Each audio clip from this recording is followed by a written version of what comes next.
किस्सा डॉन मुख्तार अंसारी और LMG light machine gun की। कैसे मुख्तार ने पुलिस अफसर शैलेंद्र सिंह को जेल भिजवा दिया। मुख्तार पर पोटा लगते ही कैसे हत्थे से उखड़ गए थे मुलायम सिंह। शैलेंद्र सिंह को इस्तीफा देने के लिए बाध्य कर दिया गया। इस्तीफा देते ही झूठे मुकदमे में उन्हें जेल भेज दिया गया। 13 साल बाद योगी आदित्यनाथ ने उन पर से मुकदमा वापस लिया। नमस्कार, आजाद सिपाही विशेष में आपका स्वागत है। मैं हूं राकेश सिंह। उत्तर प्रदेश के अंदर गुंडे या तो जेल के अंदर हैं या फिर उनका राम नाम सत्य हो गया है। जब योगी आदित्यनाथ ने भरी सभा में ये बातें कही थी तो सिर्फ कहने के लिए ही नहीं बल्कि इसमें पूरी सच्चाई भी थी। उन्होंने ये भी कहा था कि अपराधी या तो जेल के अंदर हैं या फिर प्रदेश के बाहर कहीं मुंह छुपा के बैठा हुआ है। उसी क्रम में उत्तर प्रदेश का डॉन और विधायक मुख्तार अंसारी योगी के डर से पंजाब के रोपड़ जेल में शरण लिए हुए है। बहाना बना पंजाब में एक बिल्डर से 10 करोड़ की रंगदारी वसूलने का मामला। मुख्तार को ये डर सता रहा है कि जिस दिन उसे उत्तर प्रदेश की जेल में लाया गया उसे उसके किए की सजा मिलने लगेगी। इसी से बचने के लिए मुख्तार ने कहा था कि इस मामले में मुझे पंजाब सरकार फंसा रही है ताकि लोग ये शक नहीं कर सकें कि पंजाब सरकार उसे राजनीतिक लाभ के कारण रोपड़ जेल में रखे हुए है। लेकिन 26 मार्च को सुप्रीम कोर्ट का एक फैसला आया कि मुख्तार की घर वापसी हो, मतलब उसको उत्तर प्रदेश की जेल में 2 हफ्ते के अंदर शिफ्ट किया जाए। इसके बाद से मुख्तार अंसारी की मुश्किलें बढ़ गई हैं। वो हर जुगत भिड़ा रहा है कि उसे पंजाब से उत्तर प्रदेश की जेल में शिफ्ट ना किया जाए। उसकी पत्नी से लेकर तमाम परिजन, राष्ट्रपति से लेकर अन्य लोगों को ये पत्र लिख रहे हैं कि कैसे उत्तर प्रदेश के जेल में शिफ्ट होने पर उसकी जान को खतरा है। उसको खतरा पुलिस प्रशासन से नहीं बल्कि उन लोगों से है जिनका घर परिवार डॉन मुख्तार ने उजाड़ा है, जिनके परिजनों की उसने हत्या की है या करवाई है। आपको बता दें कि पिछले कई साल से मुख्तार अंसारी को उत्तर प्रदेश के जेल में शिफ्ट किए जाने की कवायद चल रही थी, लेकिन पंजाब सरकार में जबरदस्त पैठ के कारण वहां का रोपड़ जेल प्रशासन बार बार अड़ंगा लगा दे रहा था। जेल प्रशासन मुख्तार की खराब सेहत का हवाला देता रहा था। मोहाली के एक बिल्डर से फिरौती मांगने के मामले में डॉन मुख्तार अंसारी बुधवार को मोहाली कोर्ट में पेश हुआ। इस दौरान जिस यूपी नंबर की एम्बुलेंस से मुख्तार मोहाली कोर्ट गया था वो एम्बुलेंस निजी थी, जिसका रजिस्ट्रेशन बाराबांकी में एक निजी अस्पताल के नाम से है। इसका सबसे चौंकाऊ रहस्य यह है कि ये एम्बुलेंस बुलेट प्रूफ है और इसका फिटनेस सर्टिफिकेट 2017 में ही एक्सपायर हो चुका था। एम्बुलेंस का नंबर यूपी 41 AT 7171 है। ये एम्बुलेंस डॉक्टर अलका राय से संबंधित है और उनके खिलाफ उत्तर प्रदेश पुलिस ने FIR दर्ज कर ली है। अब इस मामले को लेकर भी एक बहुत बड़ा विवाद छिड़ चुका है। मुख्तार के कई आपराधिक किस्से हैं, उन्हीं में से एक मुख्तार और उसकी LMG का किस्सा है।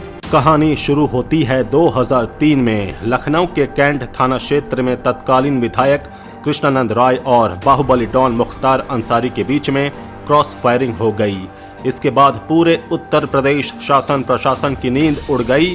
कहा जाने लगा कि अगर राजधानी में इस तरह से क्रॉस फायरिंग हो रही है तो पूरे प्रदेश में क्या तांडव मचेगा, ये सोचने वाली बात है। और फिर तत्कालीन STF unit head Shailendra Singh को ये जिम्मेदारी दी गई कि इन लोगों पर नजर बनाए रखें, नहीं तो कभी भी कोई बड़ा हादसा हो सकता है।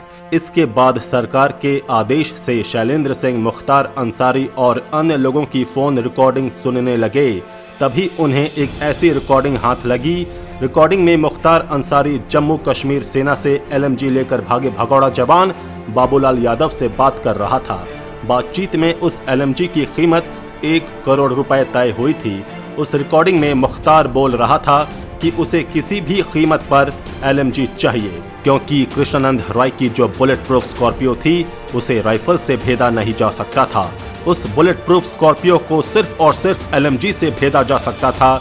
जब शैलेंद्र सिंह ने इन सारी बातों को शासन प्रशासन से बताया तो अधिकारियों ने कहा कि किसी भी कीमत पर light machine gun don Mukhtar के हाथ नहीं लगनी चाहिए। इसे किसी भी तरह रोकिए और LMG को रिकवर कीजिए। फिर शैलेंद्र सिंह और उनकी टीम ने जान पर खेलकर उस लाइट मशीन गन को रिकवर किया। फिर दोपहर तक सभी अधिकारी उन्हें बधाई देते रहे, लेकिन तब तक उन लोगों को पता नहीं था कि FIR में पोटा एक्ट भी लगा हुआ है।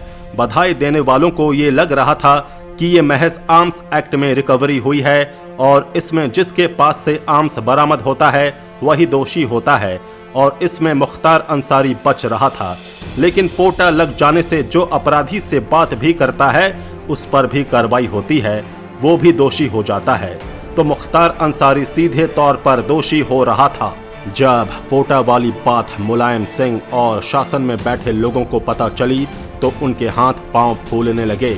फिर क्या था, शैलेंद्र सिंह के ऊपर मुलायम सिंह से लेकर उस सरकार में डॉन मुख्तार अंसारी के जो भी करीब था वे दबाव बनाने लगे कि इस केस को किसी भी हालत में वापस ले लिया जाए।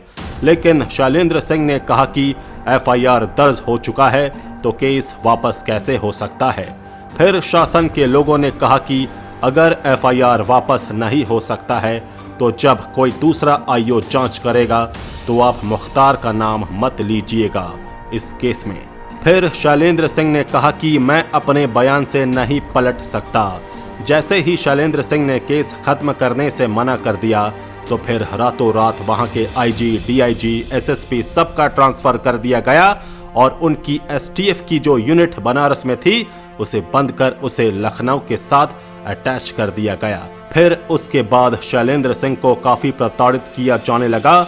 उस वक्त अधिकारी कह रहे थे कि आपसे तत्कालीन मुख्यमंत्री मुलायम सिंह यादव काफी नाराज हैं। इस पर शैलेंद्र सिंह ने कहा कि मुझे नंबर दे दिया जाए तो मैं उनसे बात कर लेता हूं। अगर वो बात करना चाहें तो मैं सारी चीजें उन्हें अच्छी तरह से बता दूं। कोई भी अधिकारी इस FIR को वापस नहीं ले सकता। लेकिन शासन के लोगों का कहना था कि आपका नाम सुनते ही मुलायम सिंह यादव चिढ़ जा रहे हैं, वो आपसे बात नहीं करना चाहते। जब शैलेंद्र सिंह ने देखा कि स्थिति ज्यादा खराब हो रही है और उन्हें बार बार प्रताड़ित किया जाने लगा तो उन्होंने 11 फरवरी 2004 को अपना पहला त्यागपत्र सरकार को सौंप दिया। लेकिन वो त्यागपत्र मान्य नहीं हुआ क्योंकि उसमें लिखा हुआ था कि राजनीति का इतना अपराधीकरण हो गया है कि अपराधी बैठकर निर्णय ले रहे हैं कि पुलिस वालों को क्या करना है, तो इससे बेहतर है कि हम अपनी नौकरी छोड़ दें। इस त्यागपत्र पर मुलायम सिंह यादव का कहना था कि ये जानबूझकर लिखा गया है कि राजनीति का अपराधीकरण हो गया है, तो ये स्वीकार नहीं होगा क्योंकि ये नेतागिरी करने के लिए ऐसा लिखा गया है। फिर 10 दिन बाद शैलेंद्र सिंह ने अपना दूसरा त्यागपत्र सौंपा। उनका मानना था कि अब जो हो जैसे भी हो मेरा त्यागपत्र ले लिया जाए, उन्हें अब इस सरकार की नौकरी नहीं बचानी है। और इसके बाद शैलेंद्र सिंह के साथ जो हुआ वो पुलिस विभाग और किसी भी सरकार के लिए शर्म से डूब मरने वाली बात है। उल्टे शैलेंद्र सिंह के ऊपर ही एक झूठा केस कर दिया गया और उन्हें जेल भेज दिया गया। जब तक उत्तर प्रदेश में मुलायम सिंह और मायावती की सरकार रही, शैलेंद्र सिंह के ऊपर जुल्म ढाया जाता रहा। जब उत्तर प्रदेश में इस घटना के 13 साल बाद 2017 में योगी आदित्यनाथ के नेतृत्व में सरकार बनी तो अब शैलेंद्र सिंह खुली हवा में सांस ले रहे हैं।